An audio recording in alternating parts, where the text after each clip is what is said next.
பெங்களூருவிலிருந்து நெல்லை வழியாக ரயிலில் மது பாட்டில்கள் மற்றும் குட்கா கடத்திய 3 பேரை ரயில்வே போலீசார் கைது செய்தனர். பெங்களூருவிலிருந்து நாகர்கோவில் செல்லும் எக்ஸ்பிரஸ் ரயிலில் காவல்துறையினர் சோதனையில் ஈடுபட்டனர். அப்போது முன்பதிவில்லா பெட்டியில் பயணித்த செல்வராஜ், சச்சின், முத்துராமன் ஆகியோர் குட்கா மற்றும் மது பாட்டில்களை கடத்தி வந்திருப்பது தெரியவந்தது. இதையடுத்து அவற்றை பறிமுதல் செய்த காவல்துறையினர் 3 பேரையும் கைது செய்தனர். நாமக்கல்லில் முட்டை கொள்முதல் விலை மேலும் 5 காசுகள் உயர்ந்து ₹5.20 நிர்ணயம் செய்யப்பட்டுள்ளது. மீன்பிடி தடைக்காலம் மற்றும் கோடை வெயிலால் உற்பத்தி குறைந்ததால் கடந்த 14 நாட்களில் முட்டை கொள்முதல் விலை ₹5.20 வரை உயர்ந்துள்ளது. ஏற்றுமதி அதிகரிப்பு காரணமாகவும் முட்டையின் கொள்முதல் விலை உயர்ந்து வருவதாக கோழி பண்ணையாளர்கள் தெரிவிக்கின்றனர். கிருஷ்ணகிரி மாவட்டம் மற்றும் தென்பெண்ணையாற்றின் நீர்பிடிப்பு பகுதிகளில் பெய்யும் மழையால் KRB அணையிலிருந்து நீர் திறப்பு 370 கன அடியாக அதிகரிக்கப்பட்டுள்ளது. அணைக்கான நீர்வரத்து கடந்த வாரம் 70 கன அடியாக இருந்த நிலையில் தற்போது 190 கன அடியாக அதிகரித்துள்ளது. அணையின் நீர்மட்டம் மொத்தமுள்ள 52 அடியில் 50 அடியை எட்டியுள்ளது.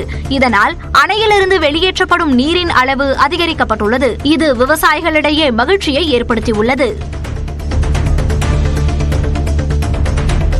தஞ்சாவூரில் யாரும் உரிமை கோராத 22 உடல்கள் காவல்துறையினர் முன்னிலையில் நல்லடக்கம் செய்யப்பட்டன. தஞ்சாவூர் மருத்துவக் கல்லூரி மருத்துவமனையில் சிகிச்சை பலனளிக்காமல் உயிரிழந்த 17 ஆண்கள் 5 பெண்களின் உடல்கள் கடந்த 2 மாதங்களாக சவக்கிடங்கில் இருந்தன. யாரும் உரிமை கோராத நிலையில் இந்த உடல்கள் மாநகராட்சி நிர்வாகத்தின் உதவியுடன் ராஜகோரி மயானத்தில் குழி தோண்டி புதைக்கப்பட்டன. மாவட்ட காவல் கண்காணிப்பாளர் ராஜாராம், காவல் ஆய்வாளர் சந்திரா உள்ளிட்டோர் இறுதி மரியாதை செலுத்தினர்.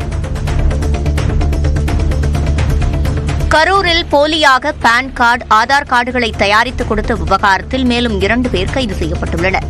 வெளிமாநிலம் மற்றும் வெளிநாட்டவர்களுக்கு போலியாக பான் கார்டு மற்றும் ஆதார் கார்டுகளை போலி ஆவணங்கள் மூலம் தயாரித்து கொடுத்ததாக கூறி 6 பேரை பயங்கரவாத தடுப்பு பிரிவு காவலர்கள் கைது செய்து கரூர் நகர காவல் நிலையத்தில் ஒப்படைத்தனர். அவர்கள் சிறையில் அடைக்கப்பட்டுள்ள நிலையில் ஏஜென்ட்டுகளாக செயல்பட்ட நேபாளத்தைச் சேர்ந்த ராம் பகதூர் என்பவர் காங்கேயத்திலும், மேற்குவங்கத்தைச் சேர்ந்த மிதுன் ஷேக் என்பவர் திருப்பூரிலும் கைது செய்யப்பட்டுள்ளனர்.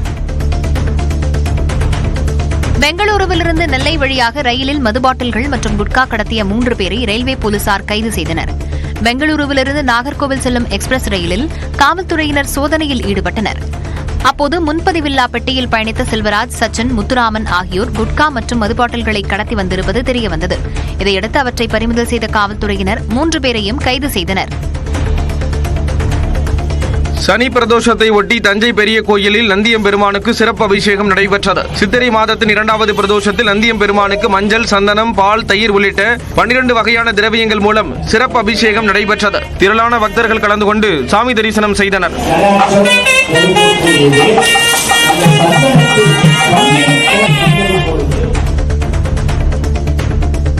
சென்னை துரைப்பாக்கம் அருகே லாரியின் சக்கரம் சாலை பள்ளத்தில் சிக்கிக் கொண்டதால் தண்ணீர் வீணாக சாலையில் வடிந்தோடியது. துரைப்பாக்கம் நீலாங்கரை இணைப்பு சாலையில் மழைநீர் வடிகால்வாய் பணி நடைபெற்று வருகிறது. இந்நிலையில் துரைப்பாக்கத்திலிருந்து தண்ணீர் எடுத்துச் சென்ற லாரி ஒன்று அந்த பகுதியில் இருந்த பள்ளத்தில் சிக்கி மண்ணுக்குள் புதைந்தது. இதனால் லாரியில் இருந்த தண்ணீர் வீணாக வெளியேறி சாலையில் குளம்போல் தேங்கி நின்றது. பின்னர் 1 மணி நேர போராட்டத்திற்கு பின் லாரி கிரேன் மூலம் அப்புறப்படுத்தப்பட்டது. மாமல்லபுரம் அருகே வன்னியர் சங்க மாநாடு ஞாயிற்றுக்கிழமையன்று நடைபெறும் நிலையில் 4000 காவலர்கள் பாதுகாப்பு பணியில் ஈடுபடப் போவதாக மாவட்ட காவல் கண்காணிப்பாளர் சாய் பிரணீத் தெரிவித்துள்ளார். 12 ஆண்டுகளுக்கு பிறகு வன்னியர் சங்க சித்திரை முழுநிலவு மாநாடு திருவிடந்தையில் நடைபெறவுள்ளது. மாநாட்டிற்கான ஏற்பாடுகள் விறுவிறுப்பாக நடைபெற்று வரும் சூழலில் 8 மாவட்டங்களைச் சேர்ந்த காவலர்கள் பாதுகாப்பு பணியில் ஈடுபட உள்ளதாக காவல்துறை தெரிவித்துள்ளது. தஞ்சாவூர் ஆயுதப்படை மைதானத்தில் 1000த்திற்கும் மேற்பட்ட பள்ளி வாகனங்கள் சோதனைக்கு உட்படுத்தப்பட்டன. வட்டார போக்குவரத்து அலுவலகத்திற்கு உட்பட்ட பள்ளிகளைச் சேர்ந்த வாகனங்களில் அவசரகால வடிகள், படிக்கட்டுகள், தீத்தடுப்பான், முதல் உதவி பெட்டி என ஒவ்வொன்றாக அதிகாரிகள் பரிசோதனை செய்தனர். இதேபோன்று மயிலாடுதுறை மாவட்டத்தில் 65 தனியார் பள்ளிகளின் வாகனங்களை ஆய்வு செய்ததோடு ஓட்டுநர்களின் உடல் தகுதி மற்றும் கண் பரிசோதனை நடைபெற்றது. ஈரோடு மாவட்டம் சென்னிமலை சுப்பிரமணிய சுவாமி கோவில் சித்திரை மாத அக்னி நட்சத்திரம் மகாபிஷேகம் மற்றும் அன்னதான விழாவை முன்னிட்டு அனைத்து நதிகளில் இருந்தும் பக்தர்கள் தீர்த்தம் எடுத்து வந்தனர். கங்கை, யமுனை, காவிரி, தாமிரபரணி உள்ளிட்ட நதிகளில் இருந்து புனித நீர் கொண்டு வரப்பட்டது. பக்தர்கள் அரோகரா கோஷத்துடன் ஒருவரமாக கொண்டு வரப்பட்ட இந்த புனித நீர் மூலம் பௌர்ணமி தினத்தில் சுப்பிரமணிய சுவாமிக்கு அபிஷேகம் செய்யப்படும்.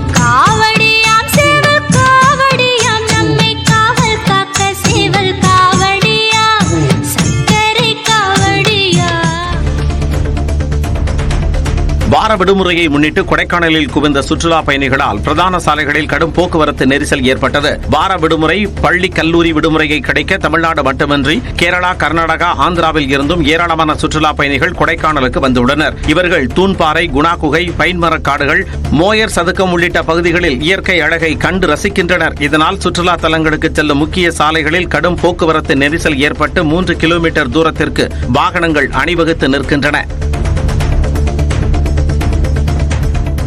ஈரோடு மாவட்டம் சித்தோடு லட்சுமி நகர் பகுதியில் தனியார் சொகுசு மதுபான பாரில் 3 லட்சம் ரூபாய் பணம் கேட்டு மிரட்டல் விடுத்த 2 கைது செய்யப்பட்டனர். லட்சுமி நகர் பகுதியில் உள்ள பாருக்கு காரில் வந்த 4 பேர் தங்களை தமிழக வாழ்வுரிமை கட்சியின் நிர்வாகி, வார இதழ் பத்திரிகை ஆசிரியர், செய்தியாளர்கள் என்று அறிமுகப்படுத்திக் கொண்டுள்ளனர். மேலும் பார் முறைகேடாக இயங்குவதாகவும், செய்தி வெளியிடாமல் இருக்க மாதம் 3 லட்சம் ரூபாய் பணம் வேண்டும் என்றும் கூறி மிரட்டல் விடுத்துள்ளனர். இது தொடர்பாக பார் உரிமையாளர் அளித்த புகாரின் பேரில் வழக்கு பதிவு செய்த காவல்துறையினர் மிரட்டல் விடுத்த சாதிக் பாட்சா, சரவணன் ஆகியோரை கைது செய்ததுடன் மேலும் 2 பேரை தேடி வருகின்றனர். உலக அமைதிக்காக ஓரிகாமி முறையில் 85,000 காகித புறாக்களை செய்து சேலம் அரசு பொறியியல் கல்லூரி மாணவ மாணவியர் சாதனை படைத்துள்ளனர். அமைதிக்கான குரலை பரப்பும் நோக்கில் நடத்தப்பட்ட நிகழ்ச்சியில் 250க்கும் மேற்பட்ட மாணவர்கள் ஓரிகாமி முறையில் 85,000 காகித புறாக்களை உருவாக்கி அசத்தினர். இந்த காகித புறாக்கள் 400 சதுர மீட்டர் பரப்பளவில் காட்சிப்படுத்தப்பட்டன. மாணவர்களின் சாதனை முயற்சியை பாராட்டி டிசிபி எனும் அமைப்பு சான்றிதழ் வழங்கியுள்ளது. லாரியில் வெங்காய மூட்டைகளுக்கு இடையே பதுக்கி வைத்து கடத்தப்பட்ட 10 லட்சம் ரூபாய் மதிப்பிலான 1280 கிலோ குட்கா பொருட்களை நாகை மாவட்ட காவல்துறையினர் பறிமுதல் செய்தனர். வேளாங்கண்ணியில் வாகன தணிக்கையில் ஈடுபட்ட காவலர்கள் அந்த வழியாக வந்த லாரியை மடக்கி சோதனை செய்தனர். அப்போது லாரியில் தலா 30 கிலோ வீதம் 960 kilo horns, 200 kilo Cool Lip, 100 kilo Vimal பாக்கு உள்ளிட்டவை கடத்தப்பட்டு இருந்தது தெரியவந்தது. இவற்றை பறிமுதல் செய்த காவல்துறையினர் கடத்தலில் ஈடுபட்ட லாரியின் ஓட்டுநர் அந்தோணிராஜ், ராஜ்குமார், ஹரிஹரன் ஆகியோரை கைது செய்தனர். அதில் ஹரிஹரன் ரஷ்யாவில் டாக்டர் பட்டம் பெற்றது விசாரணையில் தெரியவந்தது. புதுச்சேரியின் ஏனாம் பிராந்திய மக்கள் தேசபக்தி பேரணியில் பங்கேற்றனர். ஆந்திர பிரதேச மாநிலம் காக்கிநாடா அருகே புதுச்சேரியின் ஏனாம் பிராந்தியம் உள்ளது. இந்த நிலையில் இங்குள்ள மக்கள் டெல்லி பிரதிநிதி மல்லாடி கிருஷ்ணராவ் தலைமையில் தேசபக்தி பேரணியில் ஈடுபட்டனர். இந்திய வீரர்களுக்கு மரியாதை செலுத்தும் விதமாக தேசிய கொடியை ஏந்தி பேரணியில் கலந்து கொண்டனர். பாலயோகி விளையாட்டு மைதானத்தில் இருந்து புறப்பட்ட பேரணி முக்கிய வீதிகள் வழியாக சென்று நிறைவடைந்தது.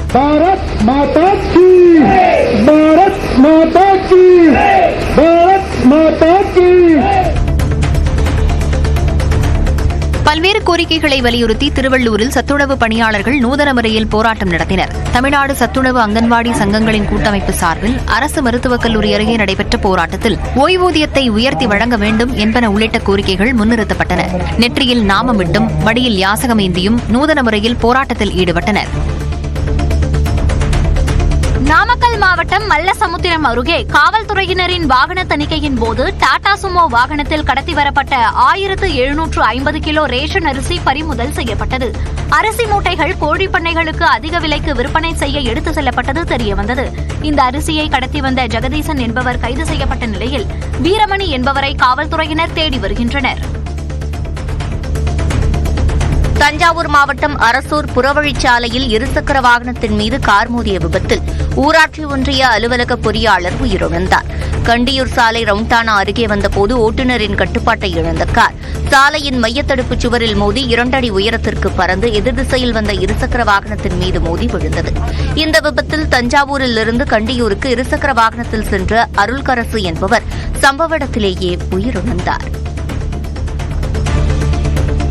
திண்டுக்கல்லில் இலங்கை தமிழர்கள் மறுவாழ்வு முகாமை ஆய்வு செய்ய சென்ற மறுவாழ்வு ஆணையரை மக்கள் முற்றுகையிட்டனர். தோட்டநூத்து பகுதியில் இலங்கை தமிழர்கள் மறுவாழ்வு முகாம் உள்ளது. இங்குள்ள மக்களின் குறைகளை கேட்டறிய மறுவாழ்வு ஆணையர் வள்ளலார் சென்றிருந்தார். அப்போது குடிநீர் உள்ளிட்ட அடிப்படை வசதிகள் இல்லை என்றும், தரமற்ற பொருட்கள் ரேஷன் கடைகளில் வழங்கப்படுகிறது என்றும் அடுக்கடுக்கான குற்றச்சாட்டுகளை அவரிடம் தெரிவித்து கோரிக்கை மனுக்களை அளித்தனர். உரிய நடவடிக்கை எடுப்பதாக ஆணையர் உறுதியளித்து அங்கிருந்து சென்றார். தேனி மாவட்டம் சின்னமனூரில் இருசக்கர வாகனத்தை கள்ளச்சாவி போட்டு திருடிச் சென்ற நபரை சிசிடிவி காட்சிகளின் அடிப்படையில் காவல்துறையினர் தேடுகின்றனர். நீச்சல் பயிற்சியாளரான ராஜா வழக்கம்போல் தனியார் விடுதி முன்பு தனது இருசக்கர வாகனத்தை விட்டுவிட்டு பணிக்கு சென்றுள்ளார். பணி முடிந்து வந்தபோது அந்த இருசக்கர வாகனம் மாயமாக இருந்ததை அடுத்து சிசிடிவி காட்சிகளை பார்த்துள்ளார். அப்போது நபர் ஒருவர் திருடிச் சென்றது தெரியவந்த நிலையில் காவல் நிலையத்தில் புகார் அளித்துள்ளார். குறைந்த குறைந்தபட்ச ஆதார விலையை நிர்ணயம் செய்யக்கோரி நாமக்கல் பூங்கா சாலையில் சிப்காட் எதிர்ப்பு குழுவினர் மற்றும் விவசாய சங்கங்கள் சார்பில் ஆர்ப்பாட்டம் நடைபெற்றது. நெல், கரும்பு, வாழை, நிலக்கடலை பயிர் விவசாயிகளுக்கு குறைந்தபட்ச ஆதார விலையை நிர்ணயம் செய்யக்கோரியும் விவசாயிகளின் உரிமையை பாதுகாக்க வேண்டியும் போராட்டம் நடந்தது. சோளம், நிலக்கடலை மற்றும் நெற்பயிர்களை கையில் ஏந்தியபடி கோரிக்கைகளை வலியுறுத்தி விவசாயிகள் முழக்கங்களை எழுப்பினர். சூழலை கெடுக்கும் சிப்காட்டை அனுமதியோம், சூழலை கெடுக்கும் சிப்காட்டை அனுமதியோம், அனுமதியோம், அனுமதி. இந்திய ராணுவம் வெற்றி பெற வேண்டி தஞ்சாவூர் மாவட்டம் கும்பகோணத்தில் தேசிய கொடியை கையில் ஏந்தி பெண்கள் கூட்டு பிரார்த்தனையில் ஈடுபட்டனர். இந்திய ராணுவம் வலிமை பெறவும் நாடு அமைதி பெறவும் இங்குள்ள காத்தாயி அம்மன் கோவிலில் வழிபாடு நடத்தினர். ஸ்ரீ லலிதா சகஸ்ரநாமத்தை அனைவரும் பாராயணம் செய்தனர்.